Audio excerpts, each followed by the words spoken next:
Zelators, thank you for your love and support. I appreciate you. Or another massive attack happened in AES, specifically Niger. In the early hours of June 18th, 2026, there was a massive coordinated attack that happened in Niamey. The target was the Diaro International Airport, Diaro Hamani International Airport. But according to the Nigerian authorities, they were able to thwart whatever plot they had before it got to the Diaro International Airport. According to them, these people were paid by France to carry this attack on Niger. And you know the main target is to cause chaos, destabilization, and overthrow the regime.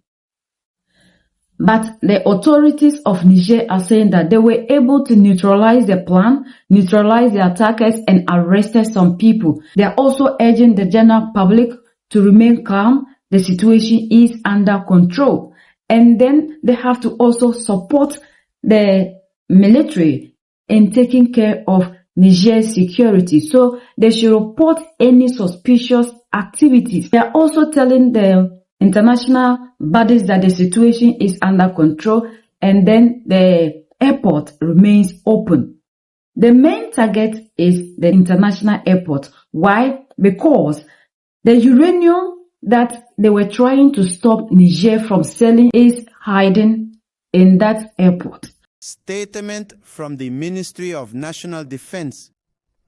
On the morning of Thursday, June 18th, 2026, around 6 o'clock, armed mercenaries in the pay of Emmanuel Macron's France, some equipped with explosive belts, on board urban transport vehicles, including taxis, attempted an incursion into the terminal of Diori Hamani International Airport in Niamey. The attended prompt reaction of the defense and security forces made it possible to neutralize the attackers before reaching the terminal. The provisional assessment of this treacherous incursion attempt is as follows. On our side, 13 martyrs, including 11 members of the defense and security forces, and 2 civilians, 4 injured. On the enemy side, 22 assailants neutralized, about 20 suspects apprehended, 3 M80s, 2 RPG-7s, 11 AK-47s, hand grenades,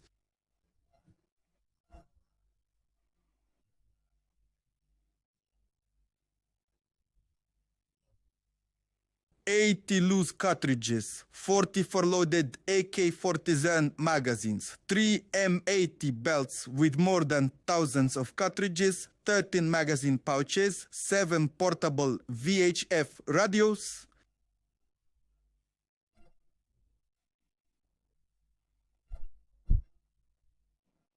11 mobile phones and various items recovered, 2 taxis and a van seized. A large operation by the defense and security forces aimed at tracking and neutralizing residual elements is underway. The Diori Hamani International Airport in Niamey, fully secured, remains open to air traffic. In the name of the President of the Republic, Head of State, Supreme Commander of the Armed Forces, the Minister of State, Minister of National Defense, extends his deepest condolences to the families of the martyrs and wishes a speedy recovery to the injured. He also extends his heartfelt congratulations to the defense and security forces for their courage and dedication, and wishes to reassure national and international opinion that the situation is under control. Finally, the Minister of State, Minister of National Defense, also thanks the population for their constant support to the defense and security forces. He also invites them to report any suspicious act or behavior done in Niamey on June 18, 2026. The Minister of State, Minister of National Defense, General of the Army Salifu Modi, Nazinta Dip Aduntunta. So they think that when they carry this attack and they succeed, they will have access to this uranium. After they have taken them to court and they couldn't win through the court, they try to block them from selling this at the international market, and things are not in their favor. They are bent on making sure that they take this uranium. According to France, the uranium belongs to them, and Niger has stolen their uranium. So they are doing everything possible to get their hands on the things that belong to Nigerians. How can Niger steal uranium that is on their own soil? Uranium that you came into Niger to mine now belongs to you, and the people who own the land and the soil are now the ones who stole these things from France. This is the same person who came to Kenya preaching Pan-Africanism to us. This is the same person who is in Accra to help us look for the way forward, for reparation, for slavery, and all the things that they sat down to deny because they refuse to vote to acknowledge that slavery is the gravest crime. But after they have decided not to participate, this is the same person who is in Accra to now speak on issues that they have decided to abstain. Africans, we are talking about unity. Every day we see the leaders in Mali, Niger, and Burkina Faso talking about this same country that is causing destabilization in their own countries. Yet we still have African leaders inviting the same person who refused to acknowledge slavery to be the gravest crime to now come and be in our midst, give us a lecture on the same issues they decided to abstain. The leaders in Mali, Niger, and Burkina Faso have constantly telling the world who is the reason to which they are not having peace. For how long will we continue to be talking, yet we don't take concrete actions? That is why the people in the Sahel are very angry at the president of Ghana, because according to them, how do we invite the same person who refused to acknowledge slavery to be the gravest crime to then come and be in the midst of the affairs of Africa? Because according to the Sahelian people who spoke, what we are going to be discussing in Accra is something that has to do with Africans. This is our secret. So when we are taking decisions concerning ourselves, we don't need them to be in our midst. And sometimes we ask the question, why must they always be in every summit, in every meeting that has to do with the African? So if we are always inviting the same people who colonize us into our midst, then are we truly looking for freedom? Because we cannot take secret decisions without them knowing. Yet when these same people are having things that has to do with them, like meetings, summits, or whatever important thing that has to do with them, they don't ever invite the African. So why can't the African do without them? Must we always have them in our midst? Must they always be there to contribute? Like the Sahelian said, there's nothing that is going to come out of it. He's coming to talk and nothing will happen.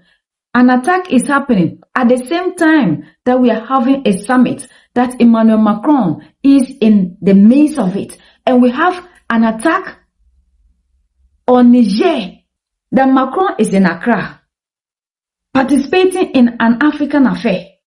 And there is an attack on an African nation again. And the finger is still pointed at France. And we have Africans who are happy having the same person in our midst.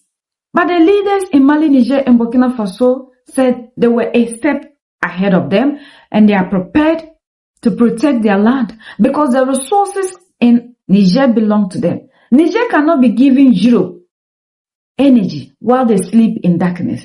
If people are talking like Macron came and said he loves the people in the Sahel, how can you love people when they were living in darkness and you were taking their uranium and giving yourself energy? Love is not in words. Love is in actions. And for how long will we continue to be depending on the same people who have made sure they enslave us and then they continue to see us to be people, they still have to manage.